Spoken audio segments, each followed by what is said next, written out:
For 14 years, the spot where two sisters vanished was just empty ground. But yesterday, a treasure hunter unearthed a single object buried with unnerving precision. A child's thermos. The police finally have their first lead in a homicide. But the family has something far worse, the terrifying question of whether the clue was ever meant to stay hidden at all. The phone rang, and the sound was a physical assault. It was the landline. In 14 years it had rung maybe a dozen times, each call a false alarm, a wrong number, a political survey. To Eleanor, it wasn't a phone. It was a dormant explosive, a direct hotline to the hell she had clawed her way out of. Her heart ignited in her chest, a frantic, painful slamming against her ribs. She froze in the doorway of her home office, the mundane quiet of her morning instantly obliterated. Robert was at the university. The house was empty. It was always empty. For a decade and a half, her life had been a carefully managed plateau of numbness, a routine of client work and silent meals designed to keep memory at bay. The ringing was a trespasser, a violation of the truce she had made with her own grief. It rang a second time, shrill and demanding. She moved, her limbs stiff, her breath held tight in her lungs. The caller ID was a meaningless string of blocked numbers. She snatched the receiver from its cradle, the plastic slick in her palm. "Hello?" A word that felt like swallowing sand. "Mrs. Eleanor Hayes." The voice was male, calm, and unfamiliar. It was the unfamiliarity that terrified her. The old detectives, the ones who had become reluctant fixtures in her life, were long gone. A new voice meant new information. "Yes," she managed. "This is Detective Morris with the County Sheriff's Department." The name was a blank slate. He continued, his tone clinical, as if he were reading from a report. "There's been a development regarding the disappearance of your daughters, Clara and Lily." Development.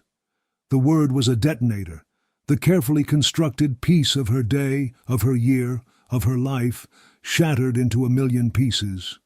The room seemed to shrink, the air thinning. She gripped the kitchen counter to keep from falling. A civilian was using a metal detector in the North Woods, near the old park grounds, the detective said, his voice an impersonal drone in her ear. "He discovered a buried item. We've made a preliminary identification. We believe it belonged to Clara." Clara. Her daughter's name, spoken by this stranger, felt like an obscenity. It didn't belong here in this dead-quiet house, in this dead-end life. It belonged to sunshine and skinned knees and the smell of bubblegum. "What?" Eleanor's voice was a choked whisper. "What did he find?" There was a slight pause, a moment of calculated hesitation that was somehow more cruel than the words themselves. "He found a thermos, Mrs. Hayes, a metal thermos." The image flared behind her eyes, so vivid it burned.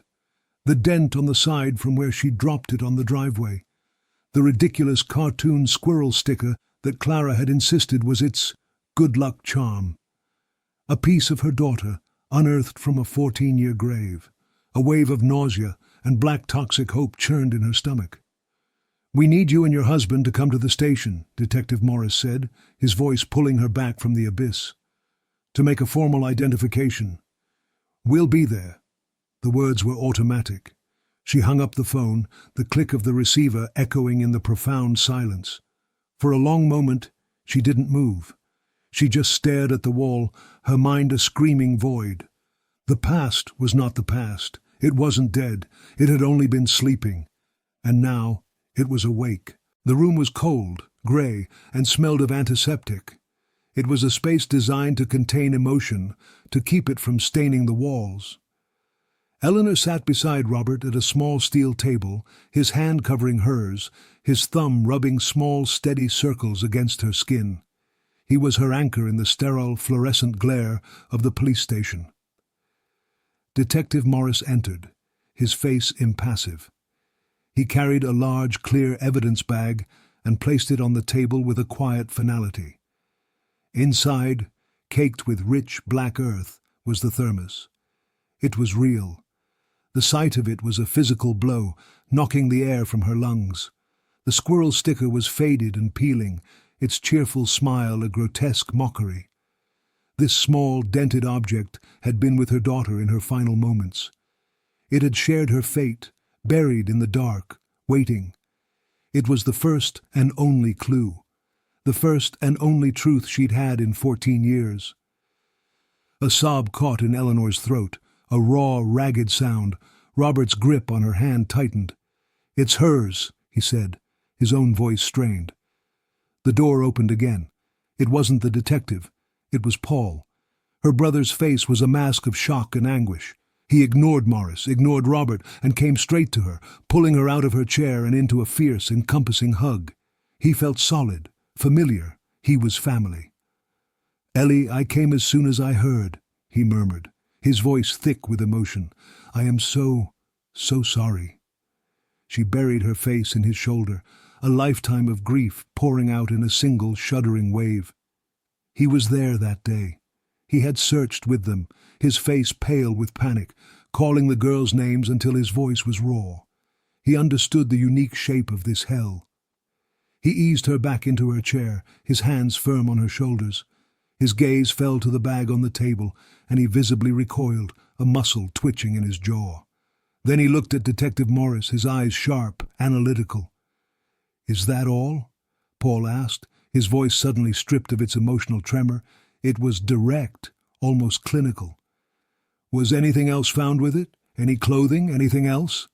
The question was practical. It was logical. It was what anyone would ask, Eleanor thought. In the chaos of her own emotions, his clarity felt grounding. "This is the only item that was recovered, Mr. Jennings," the detective replied, his eyes watching Paul with a flat, professional curiosity. "The area is now an active crime scene. Our forensics team is expanding the search grid as we speak." Paul nodded, processing the information. He gave Eleanor's shoulder a final supportive squeeze. "Okay," he said softly, his voice once again filled with warmth. "Okay. Whatever you guys need, I'm here for you. We're in this together." Eleanor looked at her brother, his face etched with concern for her, and felt a profound wave of gratitude. The police were strangers. Robert was lost in his own silent grief. But Paul was with her. He was her ally. She clung to that certainty as she turned her gaze back to the thermos, the first terrible piece of the answer she was now desperate to find.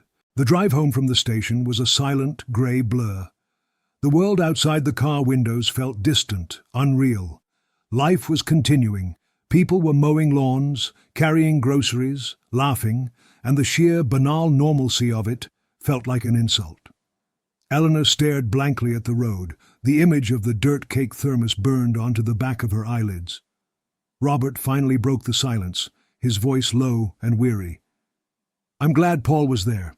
I don't think I could have—" He trailed off, unable to finish the thought. "Me neither," Eleanor whispered. She had been grateful for Paul's strength, for his ability to ask the questions her own grief-addled mind couldn't form. They drove for another minute, the only sound the soft hum of the tires on the asphalt. "It was a strange question, though," Robert said, almost to himself. Eleanor turned to look at him. "What was?" "From Paul," he clarified, his brow furrowed in thought. Not that he asked it, but how he asked it. "Is that all? Was anything else with it?" "There was no hope in it. It wasn't, did you find her? It was an inventory. Just a cold, practical question." A flash of defensiveness, sharp and reflexive, rose in Eleanor. "Rob, he was in shock. He's hurting too. He was just trying to get the facts. That's how he is."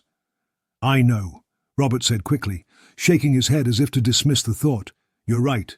It's nothing. I'm just turning things over." He fell silent again, focusing on the road, but the seed was planted. Eleanor turned her gaze back to the window, watching the familiar houses of their neighborhood slide by. A cold, practical question. She replayed the moment in her mind, Paul's sudden shift in tone, the sharp, analytical edge that had cut through his grief. At the time, she had registered it as strength, a necessary clarity in a moment of chaos. But Robert was right. It wasn't the question a heartbroken uncle would ask. It was the question an investigator would ask, or someone trying to confirm what an investigator would or would not find. The thought was monstrous. It was disloyal. She tried to push it away, to smother it with the memory of her brother's comforting embrace. But it remained, a tiny cold splinter lodging itself deep in her mind. As they pulled into their own driveway, the sight of their quiet, empty house no longer felt just sad. For the first time in 14 years, it felt unsafe. The days that followed were a unique form of torture, a purgatory of waiting. The police combed the woods with dogs and equipment, turning the forest of Eleanor's memory into a grid of sterile, numbered squares. They found nothing, no new evidence, no answers. The brief, terrible hope that had ignited in the station cooled into a familiar, frustrating ash. The world seemed to be holding its breath, and in the vacuum of silence, Robert's words from the car ride home began to echo. A cold, practical question. Eleanor tried to dismiss it. It was grief. It was shock. Paul was their family, a man who had wept alongside them. To suspect him felt like a betrayal, a sickness of the mind. She needed to focus on facts, on the police, on the official search. She needed a project, something to anchor her hands and quiet the traitorous whispers in her head. A new garden bed. That was it. Simple physical work. Dirt, mulch, flowers, life. The hardware superstore was an assault of bright lights and cavernous aisles, a cathedral of suburban industry. Eleanor pushed a clattering metal cart, her eyes scanning the signs for potting soil. It was a place of mundane purpose, a world away from the cold gray of the police station. She was just a wife, a homeowner, buying supplies for her garden. For a moment, she felt almost normal. Then she saw him. He was 3 aisles over, in plumbing, his back to her. Paul. Her first instinct was relief, the simple comfort of seeing a familiar face. She started to call his name, a smile forming on her lips, but the word died in her throat. She stopped, her cart bumping softly into a display of sprinkler heads. She watched him. He wasn't browse. He was loading his cart with a focused, methodical efficiency, his movements quick and purposeful. She shrank back behind the towering shelf of a tool display, her heart suddenly beating a frantic, uneven rhythm against her ribs. Why was she hiding? The question was absurd, but the instinct was undeniable. From her vantage point, she could see the contents of his cart. 2 large yellow containers of industrial bleach, 3 heavy-duty, brass-colored padlocks, the kind used for storage units or security gates, a shrink-wrapped pallet of canned food, beans, tuna, soup, enough for weeks. It was an odd collection, the supplies of a doomsday prepper, perhaps. Strange, but not necessarily sinister. She was about to dismiss it, to force herself to walk away, when he moved to the end of the aisle. He paused, checked his list, and then reached for another item from a promotional display. A bulk package of feminine hygiene products. The world tilted. The bright lights of the store seemed to flicker and dim. Bleach for cleaning, locks for security, food for sustenance. But the sanitary pads, they had no logical place in the equation for a single man living alone. They were an anomaly, a detail so jarringly specific, so deeply out of place, that it felt like a key turning in some dark, rusted lock in her mind. He moved toward the checkout, and she watched, paralyzed, as he paid with a thick wad of cash, avoiding the credit card machine entirely. He didn't look around. He didn't make eye contact with the cashier. He simply loaded his purchases and walked out into the daylight, leaving Eleanor alone in the aisle, the hum of the store's ventilation system roaring in her ears. She abandoned her own cart, the gardening project forgotten. She walked out of the store, her steps unsteady, and got into her car. She locked the doors, her hand trembling. The seed of doubt Robert had planted was no longer a seed. It was a monstrous, sprawling vine, its tendrils wrapping tight around her heart, squeezing the air from her lungs. The image of the items in Paul's cart burned in her mind, a horrifying, incomprehensible list that felt less like a shopping trip and more like the inventory for a prison. That night, the silence in the house was different. It was no longer the quiet of grief, it was the tense, listening silence of fear. Eleanor couldn't eat. She couldn't read. The image of Paul's shopping cart was on a constant, sickening loop in her mind. Robert found her staring out the living room window, into the dark, her arms wrapped around herself. "You're a million miles away," he said softly, coming to stand behind her. "I saw Paul today," she said, her voice flat, "at the hardware store." She turned to face him, her eyes pleading with him to make it make sense, to give her a rational explanation that would allow her to breathe again. She listed the items, one by one, her voice a low, steady monotone, like a detective dictating evidence. Industrial bleach, Robert, heavy padlocks, enough canned food to last a month, and sanitary pads, a huge package of them. Robert listened, his expression shifting from concern to a deep, furrowed concentration. He was silent for a long moment, his engineer's mind working, assembling the pieces. "Okay," he said slowly, ticking off points on his fingers. "Okay. Bleach. He's mentioned a mold problem in his basement before. The locks. His neighborhood has had a few break-ins. Maybe he's just being cautious. The food. That's weird. But maybe he's gotten into that whole survivalist thing. People do." He was trying to build her a ladder out of the abyss, and she wanted to take it. She wanted to believe the logical, innocent explanations. "And the pads, Rob?" she whispered. "What about them?" He stopped. His face went slack. That was the piece that didn't fit, the one detail that broke all the innocent patterns. He looked at her, and she saw the same dawning horror reflected in his eyes that she felt in her own gut. "It's a project," he said, his voice barely audible.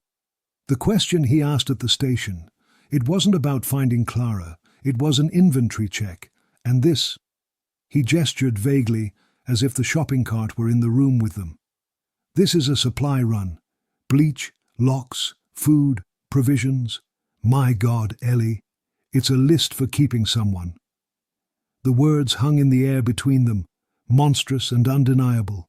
Robert's logic, the very thing that should have provided comfort, had instead given her permission to think the unthinkable. It transformed her fear from a wild, amorphous feeling into a single, terrifyingly sharp point. This wasn't a vague suspicion anymore. It was a hypothesis. It was a theory that had to be tested. The image of Lily, her sweet 4-year-old face, flashed in her mind, and for the first time a new, terrifying question pushed through the grief. Not what happened to them. But what if it is still happening to one of them? Sleep was impossible. The hypothesis, once formed, was a venom. Eleanor lay awake, her mind racing, connecting dots she hadn't even realized were there. Paul's insistence, years ago, on buying an isolated house far out of town. His lack of any serious relationships. His obsessive, almost clinical interest in the police investigation. Before dawn, she slipped out of bed, leaving Robert in a restless sleep. She needed more. More than a weird shopping trip, more than a cold question. She needed a fact, a piece of history, a crack in the foundation of the man she thought she knew. The attic was cold, the air thick with the dust of forgotten years. Guided by the weak beam of her phone's flashlight, she located a stack of plastic storage bins labeled with her own neat handwriting. Photos, 2005-2012. She pried open the lid. The smell of aging paper and plastic sleeves filled the air. She wasn't just looking at photos. She was excavating her own life. She worked with a methodical focus, her designer's eye scanning for details, for inconsistencies. There were albums, loose photos, birthday cards. She found the year of the disappearance, 2011. There was the birthday card she'd found before, the one from Paul. Reading it again, the words felt different. "Sorry, it's just a card this year, Ellie. The basement reno completely wiped me out." The basement renovation. He had talked about it for weeks that summer, soundproofing for a home theater, he'd said. He was always a tinkerer, a project guy. It had seemed normal. Now it seemed sinister. She kept digging.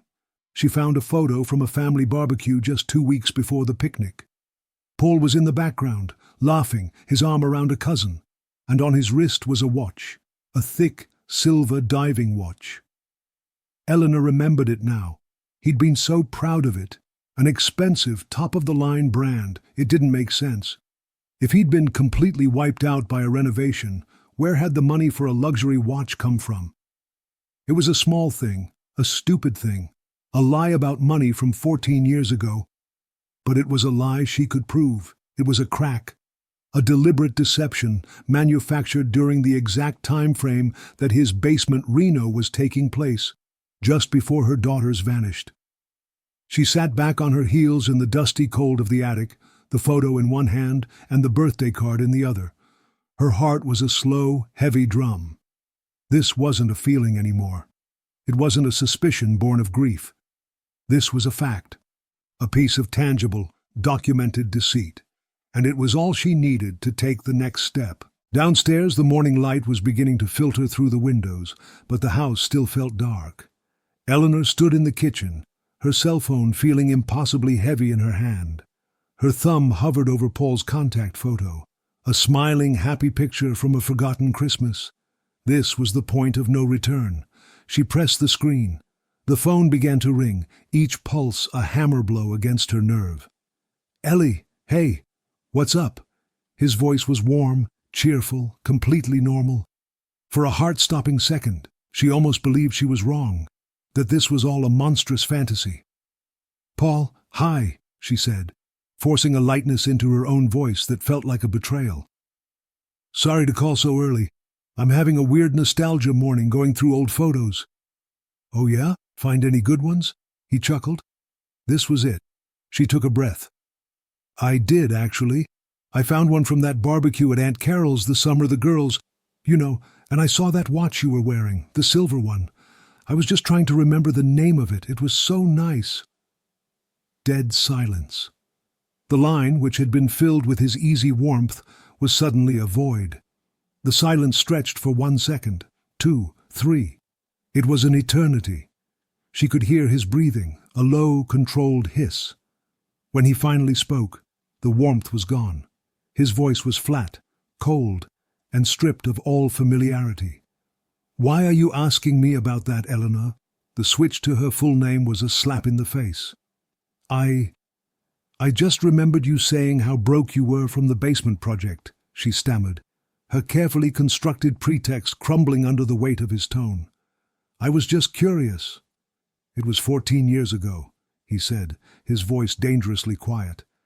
"It doesn't matter. Stop digging, Eleanor. Let it go." Click. The dial tone buzzed in her ear, loud and aggressive in the silent kitchen. She stood frozen, the phone still pressed to her head. The mask was gone. The caring brother, the concerned uncle, it was all a performance. The man on the other end of that line was a stranger. A cold, dangerous stranger who knew that she was looking at him, really looking. The invisible war had just become terrifyingly real, and she knew, with a certainty that chilled her to the bone, that he had just made his first move. The buzzing dial tone was the sound of a declaration of war. Eleanor stood frozen in her kitchen, the phone still pressed to her ear long after the line had gone dead. He knew. It wasn't just a suspicion anymore. It was a certainty that settled like a block of ice in her stomach. Her brother, the man who had held her while she wept, was a monster. And he knew that she had seen his face. She felt a tremor start in her hands and quickly spread through her body. She had to call the police. She had to tell Robert. But what would she say? "My brother hung up on me." He sounded cold. They would think she was a grieving woman succumbing to paranoia. She had no proof. Not yet. Just a watch, a shopping list, and a threatening tone of voice. She was alone in this, adrift in a sea of terrifying hypotheticals. She spent the next hour in a state of agitated paralysis, pacing the downstairs rooms, jumping at every creak of the old house. She checked the locks on the doors, twice. She peered out the windows, scanning the quiet sunlit street for his car. The suburban peace of her neighborhood, once a source of comfort, now felt like a facade, a flimsy stage set behind which anything could be hiding. Then the doorbell rang. It wasn't a jarring shriek like the telephone. It was a soft, polite chime. But it sent a jolt of pure adrenaline through her system, so powerful it made her gasp. She crept to the door, her heart hammering against her ribs. Her eye pressed against the peephole, the fisheye lens distorting the world outside. It was him. Paul stood on her doorstep, his hands in his pockets, a placid, apologetic smile on his face. He looked like the man she had known her entire life, handsome, calm, her big brother. But through the lens, his smile seemed stretched, a grotesque parody of warmth. "I know you're in there, Ellie," he called, his voice gentle. "I just want to talk. I was rude on the phone and I came to apologize." Her mind screamed at her not to open the door. But what choice did she have? If she didn't, what would he do? Make a scene? Break a window? It was better to face him, to control the situation. Taking a shaky breath, she unbolted the lock and opened the door a few inches, keeping the security chain engaged. "What do you want, Paul?"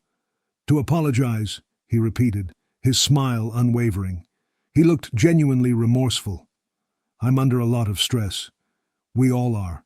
I shouldn't have snapped at you." He paused, his eyes soft. "Can I come in, please?" It was a test, a power play. Against her better judgment, she slid the chain free. He stepped inside, and the atmosphere in the house changed instantly. His presence filled the space, sucking the air out of it. He closed the door behind him, the soft click of the latch sounding like a gunshot. "You've been through enough," he said, his voice a low, comforting murmur. He took a step closer. "We all have. This gun thing with Clara's thermos has stirred everything up again. You're not thinking clearly." "I'm thinking more clearly than I have in 14 years, she said, her voice steadier than she felt. His smile finally vanished. His expression hardened into something cold and impassive. "No," he said softly. "You're not.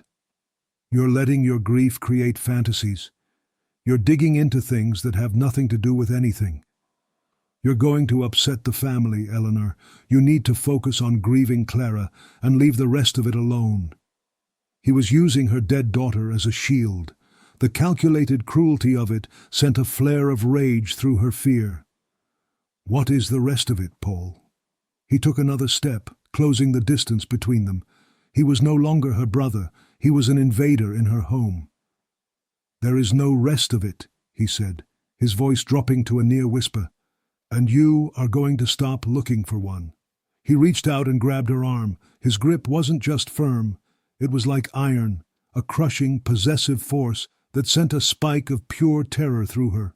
His fingers dug into her flesh. "Do you understand me?" The pain from his grip jolted her into action. Eleanor twisted, trying to wrench her arm free. "Let go of me," she cried, her voice cracking with a mix of fury and panic. "Get out of my house!" "You're not listening," he said, his voice dangerously calm, as if lecturing a child. As she opened her mouth to scream, his other hand moved with a snake-like speed, emerging from the pocket of his jacket. It held a gun. It was small, black, and brutally real. It seemed to absorb all the light in the hallway. Her scream died in her throat, replaced by a strangled gasp. The world narrowed to the dark, ugly circle of the muzzle. "We're going to go for a drive," Paul said, his voice utterly devoid of emotion. He released her arm, but the gun was a far more effective restraint. "You wanted answers so badly. You couldn't leave it alone. Fine. I'm going to give you your answers." He gestured with the weapon toward the back door that led to the garage. "Walk!" Every instinct screamed at her to run, to fight, but the sight of the gun paralyzed her. This was not a nightmare. This was happening. She moved, her legs feeling like lead, walking through her own home as a prisoner. They passed the family photos on the wall, Clara and Lily smiling from a forgotten holiday, and the sight of them sent a fresh wave of despair through her. He directed her not to her own car, but to his. A dark, anonymous sedan parked in her garage. He had planned this. The realization hit her with sickening force. He hadn't just come to intimidate her. He had come prepared for this exact outcome. The car ride was a silent, terrifying journey away from everything she knew. She sat in the passenger seat, staring straight ahead, hyper-aware of the gun resting on his lap. She watched the familiar suburban streets give way to highways, and then to winding country roads. The sun-drenched landscape, with its green fields and scattered farmhouses, felt like a world she could no longer touch. She was in a different reality now, a cold, dark place, moving at 60 miles an hour. She forced herself to think, to fight the panic that threatened to consume her. She catalogued every turn, every landmark, a red barn, a broken-down tractor, a strangely shaped oak tree. She had to survive, for Robert, for Clara's memory, and for the terrifying, fragile hope that her theory about Lily was somehow true. She was so much easier than Clara, Paul said suddenly, his voice conversational, as if they were discussing the weather. Eleanor flinched. Clara. She had too much of you in her. She questioned everything. She wouldn't adapt. It would have been a kindness to let her go, even if things had been different. He was confessing. Right here, in the car, he was admitting to murdering her daughter, his niece.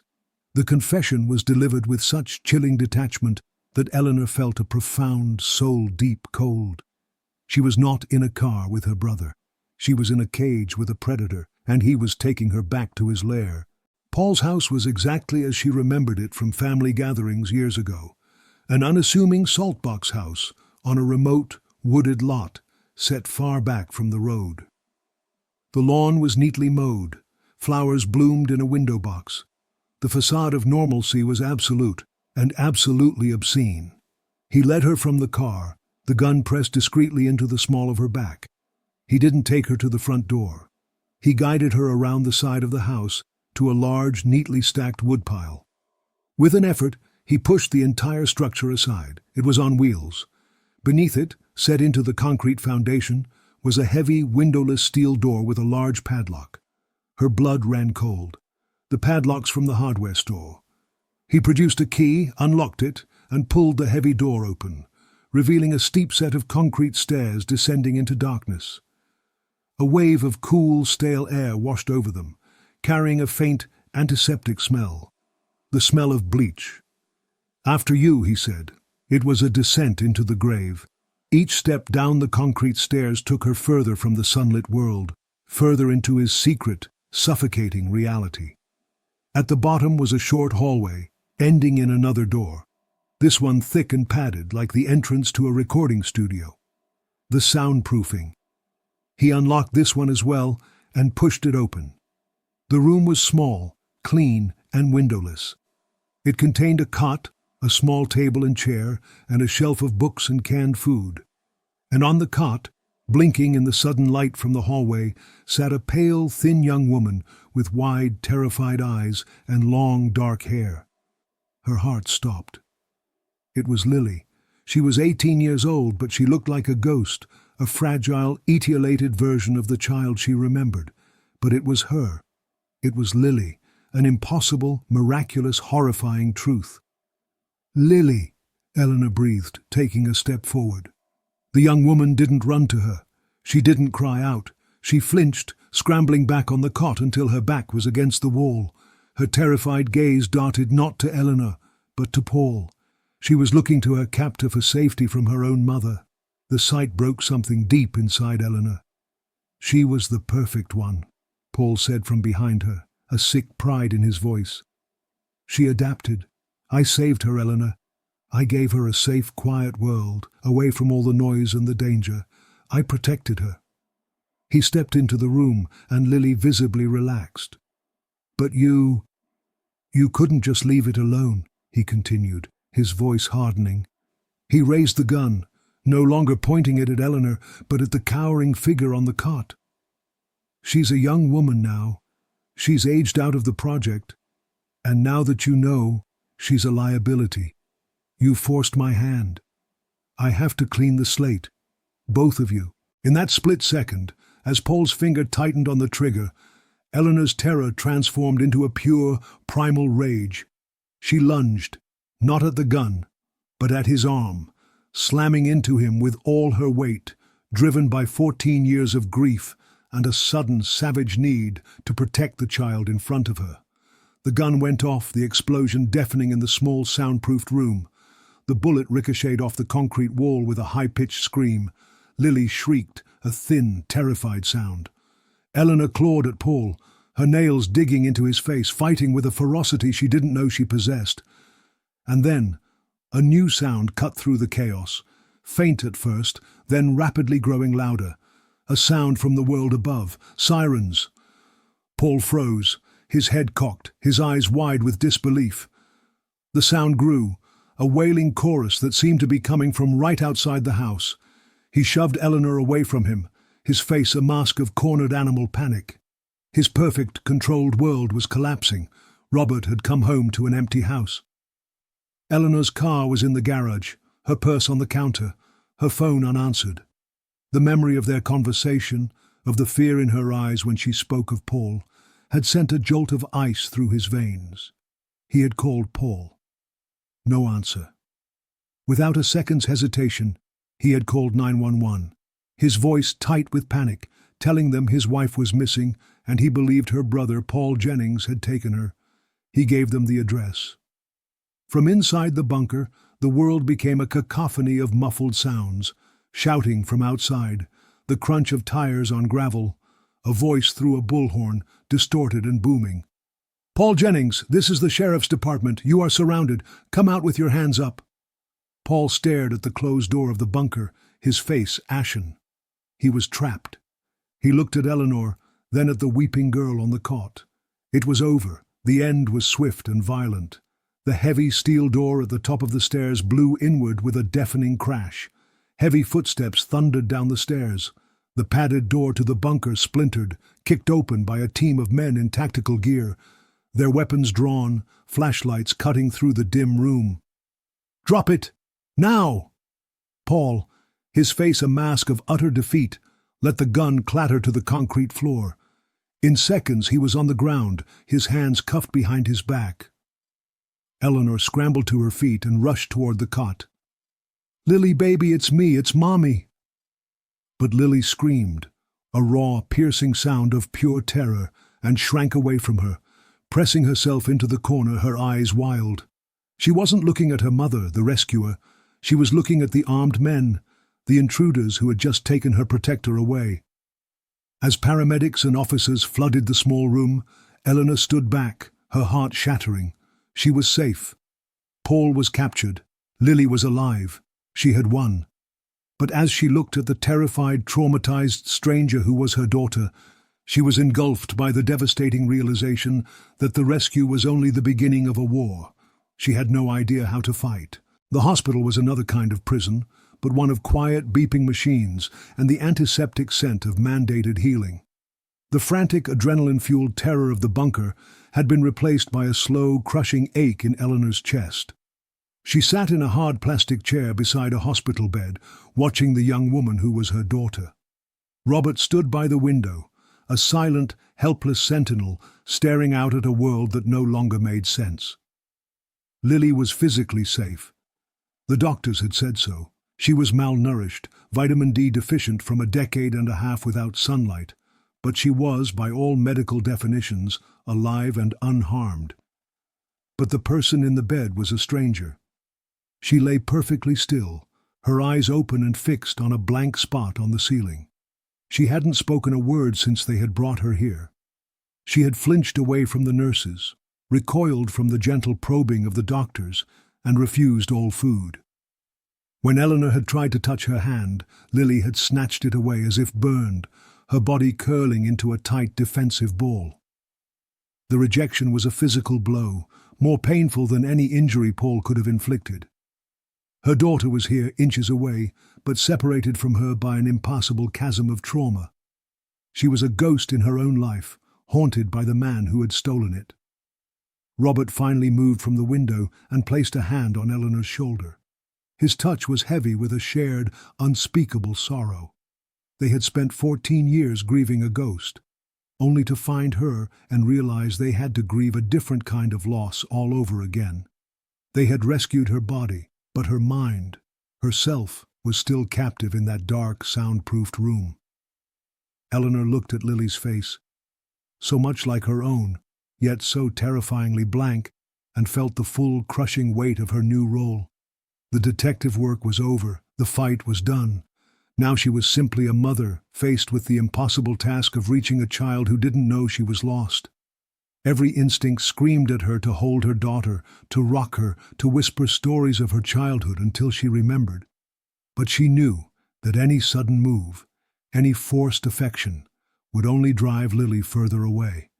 She was a rescuer who had to learn the language of waiting, a mother who had to treat her own child like a terrified, wounded animal. The silence in the room was a fragile, delicate thing, and Eleanor knew that a single wrong move would shatter it, and Lily, forever. Detective Morris met them in a small, sterile family conference room down the hall, the kind of place designed for the delivery of bad news. He looked exhausted, his professional composure frayed at the edges. He held a thin file in his hands, but he didn't open it. He didn't need to. "He confessed," Morris said, his voice low and flat. "All of it. He's proud of it, in his own way." Eleanor and Robert sat in silence, ready for the final brutal truth. "His name is Paul Jennings, but for the last 14 years, he has been a monster of methodical, patient evil," Morris began, his eyes fixed on the table between them. "He said he saw himself as a protector. He believed the world was too dangerous, too unpredictable. He wanted to create a perfect, controlled environment for the girls. His basement renovation, the soundproofing, it was all for them." Eleanor felt Robert's hand find hers under the table. His grip was a desperate, grounding pressure. "Clara was 7, Morris continued, his voice tight with disgust. "She fought him, she questioned him, she cried for you constantly. In his words, she failed to adapt. So, about 3 weeks after the abduction, he killed her. He said it was a mercy. He buried her and the thermos near the picnic grounds as a deliberate misdirection. He wanted us to believe it was a stranger abduction, a crime of opportunity that ended in tragedy for both girls. He wanted us to stop looking for a survivor. The clinical recitation of the facts was more horrific than any scream." Eleanor closed her eyes, the image of Clara's fierce, independent spirit, the very quality she had loved most in her daughter, becoming the reason for her death. "And Lily?" Robert asked, his voice a hoarse whisper. With Clara gone, Lily was pliable. He spent years on psychological conditioning. He used a system of rewards and punishments to systematically erase her memories of you, of her life. He taught her that the outside world was poison, that sunlight would burn her skin, that strangers would hurt her. He controlled everything she ate, read, and saw. He was her teacher, her friend, her father, her God. The only human contact she's had since she was 4 years old. In her mind, he didn't steal her from her family. He is her family." Morris finally looked up, his gaze meeting Eleanor's. "He never would have stopped. The only reason he was preparing to kill her was because you had found him out. His project was compromised. You saved her life, Mrs. Hayes." The words offered no comfort. Eleanor felt a profound, sickening emptiness. The brother she had loved, the man she had mourned alongside, had never really existed. He was a careful, calculated fiction. All that was left was the monster from the detective's report. There was nothing left to grieve, nothing left to salvage. There was only the truth, in all its ugly, absolute finality. Later that evening, the hospital room was quiet, bathed in the soft, hazy glow of the setting sun. The machines beeped their steady, rhythmic lullaby. Robert had gone to get coffee, leaving Eleanor alone with Lily for the first time. Lily hadn't moved. She was still staring at the ceiling, lost in a world Eleanor couldn't enter. The chasm between them felt infinite. What could she possibly say or do to bridge it? All the words of love, all the stories of the past, were meaningless to a mind that had been wiped clean. Feeling a deep, instinctual pull, Eleanor began to hum. It was an old lullaby, a simple, sweet melody her own mother had sung to her, and one she had sung to both Clara and Lily every single night of their young lives. She didn't make a decision to do it. The tune simply rose from a place of memory too deep to be erased, a pure maternal impulse in the face of unspeakable loss. She hummed quietly, not looking at Lily, just staring out the window as the sky turned from orange to deep violet. She expected no reaction. She was doing it for herself, a small act of remembrance, a prayer for the child she had known. And then she felt it.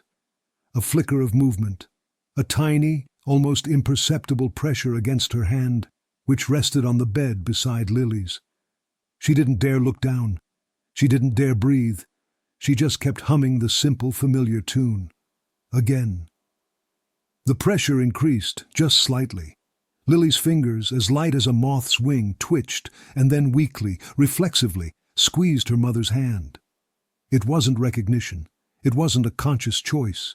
It was a ghost, a muscle memory, an echo from a life buried so deep under layers of trauma it was almost gone. But it wasn't gone. Not completely. Tears streamed down Eleanor's face, silent and hot. She didn't make a sound, didn't move a muscle, terrified of breaking the fragile momentary connection. In that one, tiny gesture, she found the first glimmer of light in the profound darkness.